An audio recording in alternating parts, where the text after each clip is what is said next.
নমস্কার, নতুন ভিডিওতে আপনাদের সবাইকে স্বাগত জানিয়ে শুরু করছি।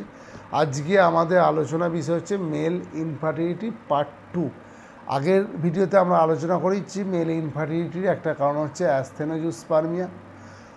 আজকে আরেকটা আলোচনা করব যে মেল ইনফার্টিলিটির আরেকটি কারণ হচ্ছে যে অ্যাবনর্মাল মরফোলজি অফ দ্য স্পার্মের যদি মরফোলজি বা স্পার্মের যদি স্ট্রাকচার অ্যাবনর্মাল হয় তার জন্যও কিন্তু ইনফার্টিলিটি হতে পারে। এই যে স্পার্মের স্ট্রাকচারাল যে অ্যাবনর্মালিটি তাকে মেডিকেল সায়েন্সের ভাষায় টেরাটোস্পার্মিয়া বলা হয়। তাহলে টেরাটোস্পার্মিয়া মানে হচ্ছে অ্যাবনর্মাল স্পার্ম মরফোলজি। হুইয়ের যে গাইডলাইন, সেই গাইডলাইন অনুযায়ী টোটাল যে স্পার্ম থাকবে তার 4% কিন্তু নর্মাল স্পার্ম হতে হবে, তবেই কিন্তু এটা প্রেগনেন্সিতে হেল্প করে। কিন্তু যদি 4% কম স্পার্ম মরফোলজিক্যালি কারেক্ট হয় সেই স্পার্ম কিন্তু প্রেগনেন্সি আনতে পারে না। এবার আমরা কি জানি, আমরা একটা স্পার্মে যদি স্ট্রাকচার দেখি, স্ট্রাকচারের মধ্যে প্রথমে আছে ওভাল শেপের হেড, তারপরে মিড পোর্শন বা বডি, তারপরে টেল।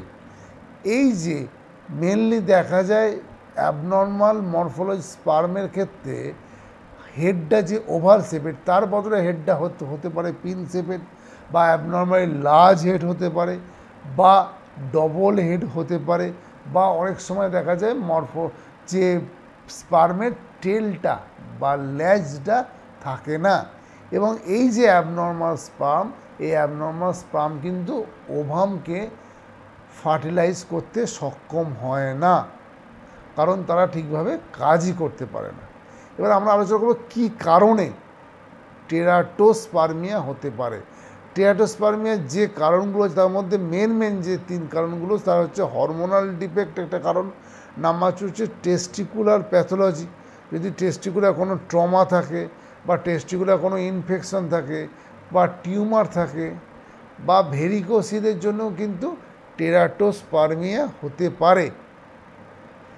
এবার আয়ুর্বেদিক ট্রিটমেন্ট কী আছে, প্রথমে বলি কি আয়ুর্বেদিক ট্রিটমেন্ট যদি এটাকে করা হয় বেশ কয়েকটা মাস, তাহলে কিন্তু টেরাটোস্পার্মিয়া সম্পূর্ণভাবে কন্ট্রোল বা কিওর করে দেওয়া সম্ভব। টেরাটোস্পার্মিয়াকে আয়ুর্বেদিক যে ট্রিটমেন্ট, সেই ট্রিটমেন্ট 3টে ভাগে ভাগ করা হয়।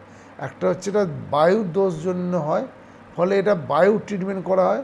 নাম্বার 2 এটা হচ্ছে শুক্রগত স্রোত বা চ্যানেলের ট্রিটমেন্ট করা হয়। নাম্বার 3 শুক্রের পরিমাণ বাড়াবার জন্যে যে ট্রিটমেন্ট, সেই ট্রিটমেন্ট করা হয়। অনেকে বলেন যে বিষম জ্বরের ট্রিটমেন্টের খানিকটা কিন্তু টেরাটোস্পার্মিয়া ট্রিটমেন্টের সঙ্গে সমান। অনেক চিকিৎসক আছে যারা যে পুংসমন বিধির যে বিভিন্ন প্রক্রিয়া, সেগুলো কিন্তু এই ক্ষেত্রে অ্যাপ্লিকেশন করেন এবং তাতে রেজাল্টও খুব ভালো হয়। এবার আমরা আসি যে কিভাবে আমরা ট্রিটমেন্টটা করব। আগের ভিডিওতে আমরা বলছি ট্রিটমেন্ট মেনলি 2টো ভাগে করতে হয়, একটা হচ্ছে আয়ুর্বেদিক মেডিসিন এবং পঞ্চকর্ম ট্রিটমেন্ট। এই ক্ষেত্রে দুটো যদি সাইমেন্টালাসলি করা যায় তাহলে কিন্তু রেজাল্ট খুব ভালো হয়। পঞ্চকর্মের মধ্যে মেনলি রাজযাপন বস্তি খুব ভালো কাজ দেয়, আর আয়ুর্বেদিক মেডিসিনের মধ্যে আমি বলি প্রথমে কিছু হচ্ছে শুক্র শোধক গণ, এর কিছু হার্বস আছে। এই হার্বসগুলোর মধ্যে 2-3টে মিশিয়ে বা যে কোনো একটা যদি ক্ষীর কষায় করে খাওয়া যায়, মানে দুধ এবং জলের সঙ্গে মিশিয়ে যদি ফুটিয়ে তার এক্সট্রাক্টটা খাওয়া যায়, সেক্ষেত্রে খুব ভালো কাজ দেয়। সেই হার্বসগুলো হচ্ছে কুষ্ঠ, তারপর কাঠফল, ইক্ষু, বাসুকা, উশির। এই হার্বসগুলো একটা বা এই হার্বসগুলো মিশিয়ে যদি ক্ষীর কষায় করে খাওয়া হয় 60 ml করে দিনে 2বার খাওয়া দাওয়ার পরে উল্লেখযোগ্যভাবে কাজ দেখা যায় 10-15 দিনের মধ্যে। এছাড়াও সুকুমারম ঘৃত, কুমারী আসব, সারস্বত, হৃষ্ট, এইগুলো কিন্তু খুব ভালো কাজ দেয়। কিছু সিদ্ধা মেডিসিনও আছে, তার মধ্যে হচ্ছে যে ধাতুকল্প লেহম, ভেলাই পাম, এইগুলো কিন্তু